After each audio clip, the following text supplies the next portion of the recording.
Hello प्यारे बच्चों, आज हम लोग पढ़ने जा रहे हैं अध्याय 16 भोर और बरखा।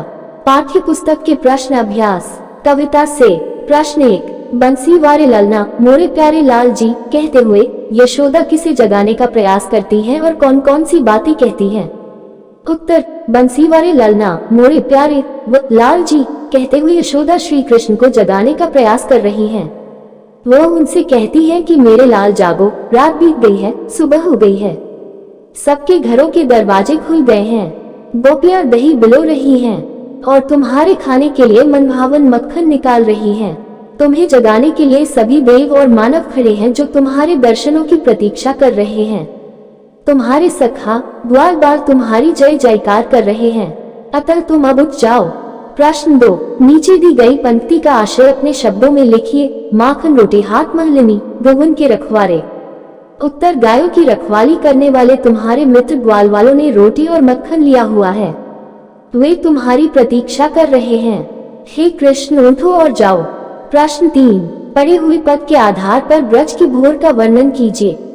उत्तर। ब्रज में भोर होते ही ग्वालनें घर घर में दही बिलौने लगती हैं, उनकी चूड़ियों की मधुर झनकार वातावरण में गूंजने लगती है।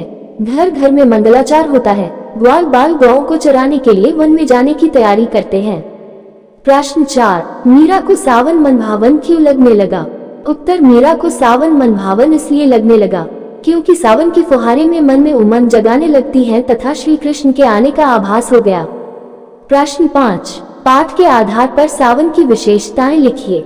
उत्तर। सावन के आते ही बादल चारों दिशाओं में उमड़ घुमड़ कर विचरण करने लगते हैं, बिजली चमकने लगती है, वर्षा की नन्ही नन्ही बूंदें बरसती हैं, शीतल हवाएं बहने लगती हैं और मौसम सुहावने लगने लगते हैं। कविता के आगे। प्रश्न 1। मीरा भक्तिकाल की प्रसिद्ध कवयित्री थी। इस काल के दूसरे कवियों के नामों की सूची बनाए तथा उसकी एक एक रचना का नाम लिखिए। उत्तर। कबीरदास बीजक, सूरदास सूरसागर, तुलसीदास रामचरितमानस, जायसी पद्मावत। प्रश्न 2। सावन वर्षा ऋतु का महीना है, वर्षा ऋतु से संबंधित 2 अन्य महीनों के नाम लिखिए। उत्तर। सावन वर्षा ऋतु का विशेष महीना माना जाता है, लेकिन सावन से पहले के महीने आषाढ़ व सावन के बाद के महीने भादों में भी कई बार वर्षा हो जाती है। अनुमान और कल्पना। प्रश्न 1। सुबह जगने के समय आपको क्या अच्छा लगता है? उत्तर। सुबह जगने के समय मुझे अच्छा लगता है कि मेरी माँ मेरे सामने हो। प्रश्न 2। यदि आपको अपने छोटे भाई बहन को जगाना पड़े तो कैसे जगाएंगे? उत्तर। यदि हमें छोटे भाई बहन को जगाना पड़े तो प्यार से उनके सिर और बालों को सहलाते हुए जगाएंगे। प्रश्न 3। वर्षा में भीगना और खेलना आपको कैसा लगता है? उत्तर। वर्षा में भीगना और खेलना मुझे बहुत अच्छा लगता है। प्रश्न 4। मीराबाई ने सुबह का चित्र खींचा है, अपनी कल्पना और अनुमान से लिखिए कि नीचे दिए गए स्थानों की सुबह कैसी होती है। क गांव, गली या मोहल्ले में। ख रेलवे प्लेटफॉर्म पर। ग नदी या समुद्र के किनारे। घ पहाड़ों पर। उत्तर। क गांवों में लोगों की चहल पहल शुरू हो जाती है, गांव में गायें रंभाने लगती हैं, पक्षी चहचहाने लगते हैं, कुछ लोग सुबह सुबह मंदिर जाने लगते हैं, कई सैर पर जाते हैं, किसान हल लेकर खेतों पर जाने को तैयार हो जाते हैं।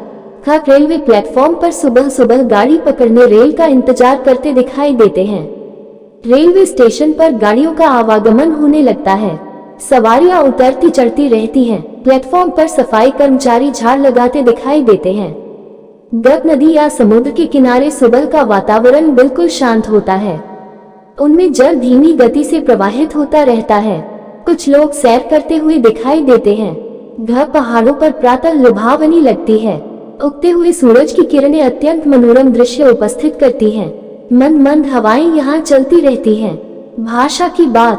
प्रश्न 1। कृष्ण को गौवन के रखवारे कहा गया, जिसका अर्थ है गौ का पालन करने वाले। इसके लिए एक शब्द दें। उत्तर। गोपाला या गोपालक। प्रश्न 2। नीचे 2 पंक्तियां दी गई हैं, इनमें से पहली पंक्ति में रेखांकित शब्द 2 बार आए हैं और दूसरी पंक्ति में भी 2 बार। इन्हें पुनरुक्ति पुनः उक्ति कहते हैं। पहली पंक्ति में रेखांकित शब्द विशेषण है और दूसरी पंक्ति में संज्ञा।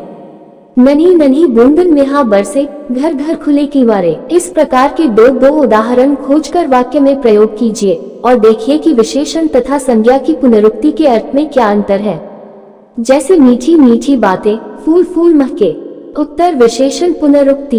गरम गरम माँ ने गरम गरम पकौड़े बनाए। तरह तरह बगीचे में तरह तरह के फूल खिले थे। सुंदर सुंदर रमा ने सुंदर सुंदर साड़ियों का चुनाव कर लिया। मीठे मीठे शबरी ने मीठे मीठे बेर राम को खिलाए। संज्ञा पुनरुक्ति। गली गली नेताओं ने गली गली में प्रचार शुरू कर दिया। गांव गांव सरकार ने गांव गांव में कुएं खुदवाने का प्रस्ताव जारी किया। बच्चा बच्चा मोहल्ले का बच्चा बच्चा ये बात जान गया कि मंदिर में चोरी पुजारी ने की है। वन वन राम लक्ष्मण और सीता वनवास के समय वन वन भटकते रहे। कुछ कहने को। प्रश्न 1, कृष्ण को गिरधर क्यों कहा जाता है?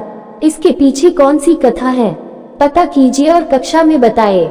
उत्तर, कृष्ण को गिरधर कहा गया है क्योंकि उन्होंने गोवर्धन पर्वत को अपनी उंगली पर उठाया था, अर्थात गिरी को धारण करने वाले। मूल्य परक प्रश्न।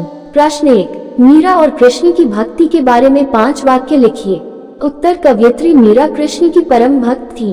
वे कृष्ण को अपना पति मानकर भक्ति करती थी। उन्होंने कृष्ण प्रेम के लिए घर द्वार को छोड़ दिया। वे घूम घूम कर मंदिरों में कृष्ण भक्ति में लीन रहती थी। वह कृष्ण की अनन्य भक्त थी, इसके लिए उन्होंने संसार की लोक लाज की भी परवाह नहीं की।